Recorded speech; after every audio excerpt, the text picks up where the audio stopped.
Welcome back to are के course official. और आज हमने जिस टॉपिक पर बात करनी है वो हमने देखना है कि स्टैक के ऊपर हम मुख्तलिफ फंक्शंस किस तरह परफॉर्म कर सकते हैं, मुख्तलिफ ऑपरेशन किस तरह परफॉर्म कर सकते हैं। तो हमने यहाँ 5 फंक्शंस बनाए थे जिसमें एक पुश, पॉप और 2 चेक्स थे, जो कि एक था स्टैक स्टैक चेक करने का, ये एम्प्टी तो नहीं, और एक स्टैक को चेक करता था कि ये फुल तो नहीं। और एक हमने पीक का फंक्शन बनाया था जो हमें टॉप वैल्यू देता था। वो हमें टॉप की वैल्यू उतार के नहीं देता था स्टैक पर से, बस हमें चेक करके बताता था कि इस वक्त स्टैक के टॉप पर कौन सी वैल्यू है। तो अगर मैं दोबारा इसकी उसी डायग्राम की तरफ जाऊं जो हमने उस दिन बनाई थी स्टैक को डिमॉन्स्ट्रेट करने के लिए, तो हमने कुछ इस तरह का स्टैक बनाया था जिसका साइज़ 5 था। और हमने कहा था कि जो इसका टॉप है -1 पर है। सो वो जो हमने बात करी वो हमने बात करी for the better understanding of introduction of stack. Now we are going to perform operations on the stack. तो अगर मैं कहूँ कि हमें ऑपरेशंस परफॉर्म करने के लिए अपनी विजुअलाइजेशन को थोड़ा सा चेंज करना पड़ेगा। कॉन्सेप्ट हमारा पिछली वीडियो वाला रहेगा, लेकिन for the better and easy understanding of stack, क्योंकि स्टैक के हज़ारों वीडियो हैं यूट्यूब के ऊपर, लेकिन अगर मैं भी उसी सेम मेथड से करने लग जाऊँ तो फ़ायदा क्या इस चैनल का। सो हम इसको थोड़े नए तरीके से करने की कोशिश करेंगे कि हमने स्टैक को इनिशलाइज कहाँ से करानी है। स्टैक का हम टॉप की इनिशलाइजेशन को थोड़ा सा चेंज करेंगे, उसके जो फाइनल टॉप है उसकी इनिशलाइजेशन को थोड़ा चेंज करेंगे। तो हमने देखा कि जो जनरल व्यू होता है उसके अंदर हम जो टॉप रख रहे होते हैं वो स्टैक में रख रहे होते हैं -1 के ऊपर। लेकिन अगर मैं कहूँ कि जो मैं अपना टॉप रखना चाहता हूँ, इनिशियल टॉप, वो मैं रखना चाहता हूँ इसके ऊपर, तो एक सवाल तो उठता है कि जब इधर आएगा तो स्टैक का टॉप -1 तो नहीं रहेगा। ओके, सो अब हुआ क्या कि हमें एक बात समझ आ गई कि जब हम अपना स्टैक इनिशलाइज कर रहे थे -1 से, इनिशियलाइज कर रहे थे -1 से, तो जो हमारा टॉप डेटा मेंबर था स्टैक का वो हमेशा पॉइंट कर रहा था एक वर्चुअल वैल्यू को। यानी कि -1 अगर हम देखें तो वो अरे के अंदर कहीं एग्जिस्ट नहीं करती है, -1 जैसी कोई लोकेशन, मेमोरी लोकेशन। लेकिन हम -1 इसलिए कर रहे थे कि हम ये शो करा रहे थे यार ये एम्प्टी स्टैक है, इसलिए हम सिर्फ इसका टॉप -1 पे रखें। लेकिन अगर मैं कहूँ कि मैं इनिशियलाइजेशन टॉप 0 से रख रहा हूँ, तो इसका मतलब है कि मैं सबस्क्रिप्ट पे रख रहा हूँ जो टॉप से एक नंबर आगे है। इस बात को दोबारा सुनिएगा। यानी कि अगर मैं कहता हूँ कि मेरा टॉप है 0 पे, तो इसका मतलब है जो मेरा टॉप सबस्क्रिप्ट है वो है 0 के ऊपर। तो इसका मतलब हुआ जो मेरे पास वैल्यू इस वक्त मौजूद है, मेरे पास जो टॉप है वो उससे एक सबस्क्रिप्ट ऊपर। जाहिर सी बात है मेरे पास कोई भी वैल्यू नहीं है तो -1 लेवल पर हूँ, लेकिन मैं कह रहा हूँ कि मेरा टॉप 0 पर है। तो इसका मतलब ये हुआ कि टॉप में हमेशा अपना एक +1, एक ज़्यादा बता रहा हूँ। सो अब अगर मैं एक इसको सिंपली बेटरमेंट कर दूँ इसकी, नाउ अब देखें आप, यानी कि मैं इनिशियलाइजेशन अपनी टॉप की 0 से करने वाला हूँ। यानी कि मैं हमेशा अपना जो मेरी नेक्स्ट मेमोरी लोकेशन होगी मैं उसे पॉइंट करने वाला हूँ। ओके, तो अब इस बात पर मेरे ख्याल से काफ़ी डिस्कशन होगी, तो अब आगे बढ़ते हैं। सबसे पहले तो मैं अपना चेक लगाता हूँ इज एम्प्टी का। ओके, सो माय मिस्टेक,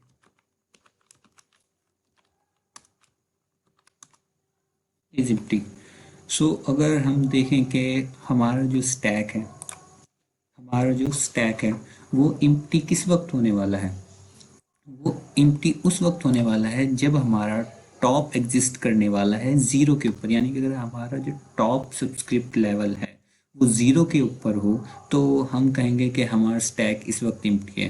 जैसे कि पिछले जो हमारा कॉन्सेप्ट उसमें कहते हैं -1 पे तो एम्प्टी है, अब हम कह रहे हैं कि टॉप अगर 0 पे तो एम्प्टी है, क्योंकि हमेशा जो टॉप है वो 1 सब्सक्रिप्ट लेवल प्लस दिखा रहा है हमें अपनी असल वैल्यू के। सो मैं कहूँगा कि if top is smaller than or equal to 0,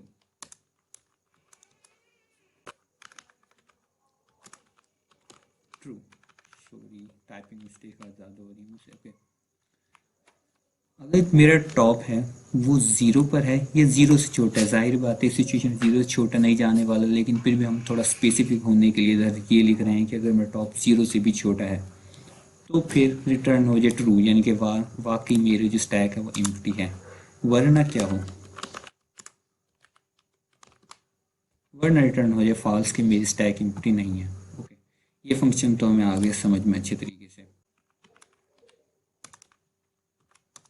okay, full का अब मैं चेक किस तरह बनाने वाला हूँ। फॉर एग्जांपल मैं कहता हूँ यहाँ पे मेरे पास डेटा मेंबर मैंने स्टोर करा दिया 21। तो इस सूरत में अगर हम प्रिडिक्ट करें कि हमारा टॉप अब कहाँ जा चुका है, इस सूरत में हमारा टॉप कहाँ जा चुका है, तो हमारा टॉप आ चुका है इधर, जो कि बराबर हो गया 1 की। यानी कि अगर मैं इस सिचुएशन पे हूँ कि मैं 21 पुश कर चुका हूँ अपने स्टैक के अंदर, तो मेरा टॉप आ गया 1 के ऊपर। अगर मैं इधर पुश कर देता हूँ 22, तो मेरा टॉप आ जाएगा 2 के ऊपर।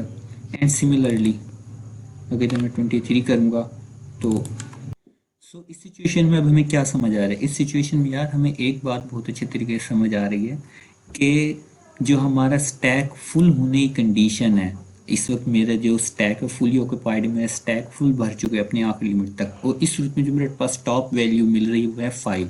तो अगर हम याद करें कि 5 क्या चीज़ है, 5 हमारे स्टैक का एक्चुअल साइज है। तो इससे मुझे ये समझ आ गया कि मेरा स्टैक उस वक्त फुल होगा जब उसका जो टॉप डेटा मेंबर है वो बराबर हो जाएगा उसके साइज के। और अगर यही बात मैं प्रोग्रामिंग में लिख दूँ,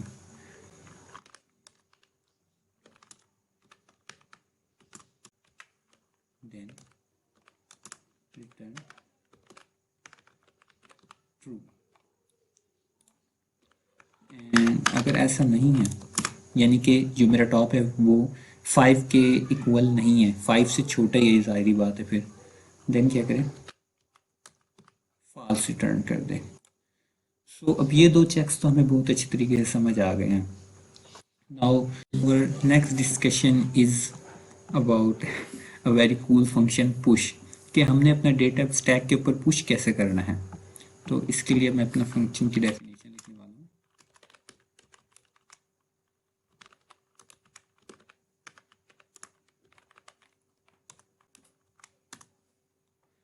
ओके, अब मैं चाहता हूँ कि बेसिकली हम इसको इम्प्लीमेंट करने से पहले हम जरा इसकी विजुअलाइजेशन देखें कि डेटा हमारा स्टैक के ऊपर जाना कैसे। मैंने आपसे एक बात कही थी फर्स्ट वीडियो में जब हम इंट्रोडक्शन स्टैक पढ़ रहे थे कि बहुत सी दफ़ा हमें कहा जाता है कि हम स्टैक को इस तरह वर्टिकल वे के अंदर विजुअलाइज करें, बहुत सी दफ़ा हमें कह दिया जाता है कि हम स्टैक को हॉरिजॉन्टल वे में विजुअलाइज करें।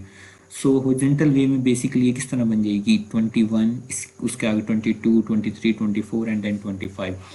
फ़र्क दोनों में कुछ भी नहीं है, बस एक डिमॉन्स्ट्रेशन का फ़र्क है कि आप वर्टिकली समझें स्टैक को या हॉरिजॉन्टली समझें। तो हम बेसिकली जो अभी इसकी विजुअलाइजेशन देखने वाले हैं वो हम देखेंगे इसकी हॉरिजॉन्टल वे में। Okay, so now we have a stack of size, sorry, of size 14।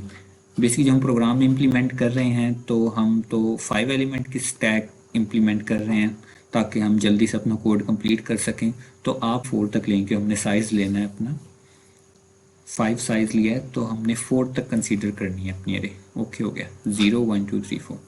उससे पहले मैं अपना पहला डेटा इसमें पुश करता हूँ। फॉर एग्जाम्पल वो पुश करता हूँ इंटीजर 21। ओके, तो जो मेरा 21 है वो आ गया इंडेक्स 0 पर, और जो मेरा टॉप हो गया है वो हो गया है 1 पर। नाउ अब मैं 22 पुश करता हूँ, 22 आ गया है मेरे इंडेक्स नंबर 1 पर, और जो मेरा टॉप हो गया है वो 2। अब मुझे एक बात समझ आ रही है यहाँ से कि जैसे जैसे मैं सबसे पहले करता हूँ पुश करने के मामले में अपना डेटा, करंट जो मेरे पास टॉप इंडेक्स है उसके ऊपर मैं पुश कर देता हूँ। जैसे कि मेरे पास टॉप इस वक्त 2 है और मैं इसमें 23 पुश करता हूँ, तो ये मेरा 23 है वो 2 के ऊपर आएगा जो कि मेरा करंट टॉप है। ये देखें, और मैं उसके ऊपर डेटा पुश करने के बाद अपना टॉप एक इंटीजर बढ़ा देता हूँ, अपना टॉप कर देता हूँ 3। तो यहाँ मुझे दो स्टेप समझ आ रहे हैं कि जो मेरा करंटली टॉप है उसके ऊपर मैंने पहले डेटा इंसर्ट कराना है, और उसके बाद मैंने अपना जो टॉप का इंडेक्स है वो बढ़ा देना है +1। तो अगर मैं इसको प्रोग्रामिंग में लिखूँ तो मेरा अरे के पास करंटली टॉप इंडेक्स है उसके ऊपर पुश हो जाए given data, currently top index के ऊपर पुश हो जाए, यानी कि करंटली, सॉरी पुश कह रहा हूँ, करंटली टॉप इंडेक्स के ऊपर आ जाए हमारा given data, and then top हो जाए प्लस प्लस या +1, एक ही बात है। सुनाओ, ये तो हो गया जी, ये तो हो गई यार सिंपल सी बात। अगर हमें इस पर कोई चेक भी तो लगाना है, चेक वो आना है कि जब मेरा जो स्टैक है वो फुल हो जाएगा, फॉर एग्जांपल मैंने आपसे कहा था कि आपने स्टैक यहाँ कंसीडर करना है 4 तक, अब मैं इस पर पुश कर देता हूँ 24, 24 पुश हो गया, 4 आ गया। अब इधर लास्ट एलिमेंट आना है, 25 पुश किया, 25 आ गया। अब मेरा टॉप हो गया है 5, और अब मुझे पता है कि इसके बाद मेरा कोई डेटा मज़ीद पुश नहीं हो सकता स्टैक के ऊपर, मेरी स्टैक फुली ऑक्यूपाइड हो गई है। तो इस बात को अब मैंने किस तरह कोडिंग में लिखना है, मैं डेटा पुश कराने से पहले हमेशा एक कंडीशन चेक करूंगा, इज फुल। अगर इज फुल, ये जो बात मैंने यहाँ पे आपको समझाने की कोशिश करी है, यही इसी बात का कोड तो मैंने यहाँ इस फुल में लिखा हुआ है कि अगर मेरा टॉप 5 हो जाए तो इस फुल वाला फंक्शन ट्रू रिटर्न कर दे, और इसी बात में करूँ अगर इस फुल वाला फंक्शन ट्रू रिटर्न कर रहा है देन मेरे पास मैसेज प्रिंट हो जाए, सी आउट। तो इस कंडीशन में पास मैसेज प्रिंट हो जाएगा स्टैक इज ऑलरेडी फुल, और जो मेरे पास रिटर्न होगा वो होगा फॉल्स। ओके, एंड अगर ऐसा नहीं होता, देन अगर ऐसा नहीं होता देन ये वाली जो मैंने अपनी सारी कोडिंग करी है देन ये एग्जीक्यूट हो। ओके हो गया, और अगर ये एग्जीक्यूट होती है तो मेरे पास रिटर्न ट्रू हो। तो ये सिंपल सी बिल्कुल इसकी लॉजिक थी पुश फंक्शन की, और ये हमने बहुत अच्छे तरीके से देख ली विजुअलाइजेशन के जरिए। Now the next task is about pop function. Pop function में विजुअलाइजेशन से समझेंगे, जाहिर बात है। सबसे पहले मैं कंसीडर कर रहा हूँ ये मेरी स्टैक है, ये भरी भी पड़ी है ऊपर तक अपने तमाम एलिमेंट्स के साथ। अब इसमें से पॉप करता हूँ, पॉप किया तो जो 25 था इंटीजर वो पॉप हो गया, और जो मेरा टॉप था वो एक इंटीजर कम हो गया है। मेरा टॉप पहले था 5 पे 4 हो गया। मैं एक और दफ़ा पॉप करता हूँ तो मेरा टॉप हो जाएगा 3 पर। ये देखें, तो अब इधर से मुझे एक बात समझ आ रही है कि पॉप करते हुए मैंने सबसे पहले तो मेरा टॉप इंडेक्स है मैंने उसको एक कम करना है, यानी कि उसमें से -1 करना है, और फिर जो मेरे पास टॉप की वैल्यू आती है उस पर जो एलिमेंट पड़ा है उसको मैंने पॉप कर देना है। जैसे मेरे पास यहाँ 3 है, मैं इसको एक कम करूँगा 2 हो जाएगा, 2 पे जो वैल्यू पड़ी होगी उसमें पॉप कर दूंगा 2 हुआ, 2 पर जो वैल्यू पड़ी थी 23 वो पॉप हो गई। इसके बाद में प्रोग्रामिंग में लिखूँ तो मैं कैसे लिखूँगा, सबसे पहले तो हो जाए टॉप माइनस माइनस, और उसके बाद एक इंटीजर बना दिया है नम, जो कि बराबर होगा अरे की न्यू टॉप के,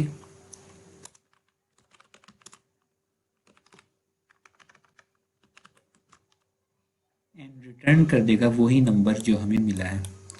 ओके, अब इधर भी हमें एक कंडीशन तो चेक करनी पड़ेगी, कहीं ऐसा ना हो कि स्टैक एम्प्टी हो, कहीं ऐसा ना हो मैं सब कुछ पॉप कर देता हूँ। ये भी पॉप हो गया, मैं स्टैक एम्प्टी है फिर भी मैं पॉप कर रहा हूँ, तो इस सूरत में प्रोग्राम कुछ ना कुछ दिखाना चाहिए कि यार अब तो स्टैक एम्प्टी हो गई, अब और मज़ीद पॉप ना करो मुझे। सो इसके लिए मैं क्या कंडीशन लगाने वाला हूँ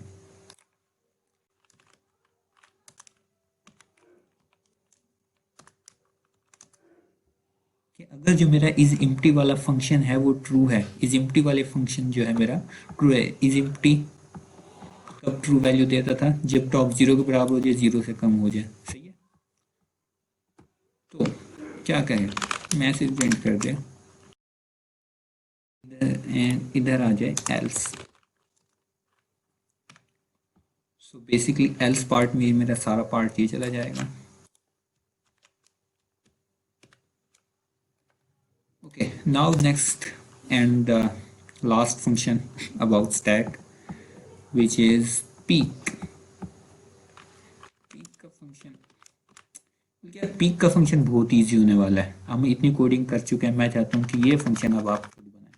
बेसिकली हम देखा जाए तो हमारे पास बहुत सी यूजेस हैं स्टैक के, लेकिन पीक का फंक्शन बहुत सी दफ़ा कहीं यूज़ हो नहीं रहा होता। ये मैंने एक वैसे फर्दर थोड़ी एडवांसमेंट के लिए पीक का फंक्शन बनाया है, लेकिन मैं चाहता हूँ कि ये फंक्शन अब आप खुद बनाएं।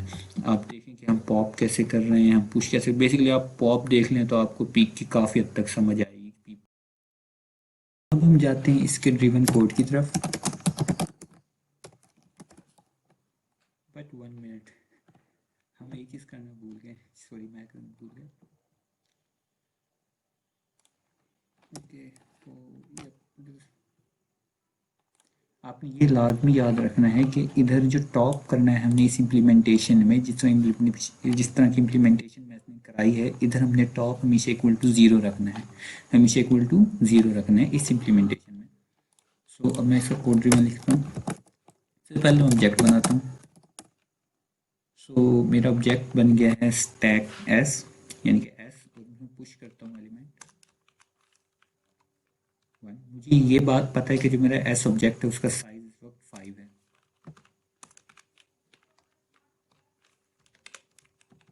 देखो मेरे स्टैक का साइज 5 था और मैं 5 एलिमेंट दिख रहा है। जब मैं छठा पुश कर रहा हूँ तो मेरे अब यहाँ प्रोग्राम को जवाब देना चाहिए कि स्टैक इज ऑलरेडी फुल। तो क्या ये मैसेज प्रिंट कर रहा है?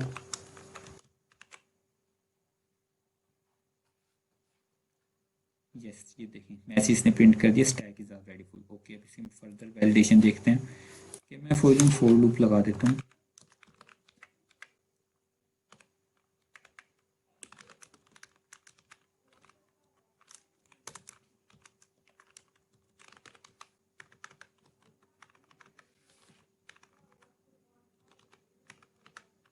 सॉरी यार, मेरे कीबोर्ड का बहुत मसला जा रहा है आजकल। ओके, सो अब इसे क्या जवाब देना चाहिए? इसे जवाब देना चाहिए 5 4 3 2 1। और मैं स्टेटमेंट को मिटा देता हूँ, सॉरी। ओके, सो इसे अब जवाब देना चाहिए 5 4 3 2 1।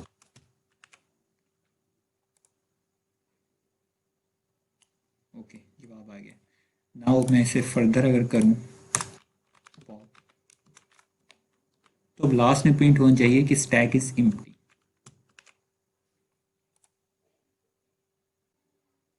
या स्टैक इज एम्प्टी। सो उम्मीद है कि आपको स्टैक की ऑपरेशंस जो हैं उनकी वर्किंग बहुत अच्छे तरीके से समझ आ गई होगी। अगर आपको समझ आई है तो kindly like, subscribe and share लाजमी करिएगा वीडियो को। मिलते हैं अगली वीडियो में, तब तक के लिए अल्लाह हाफिज़।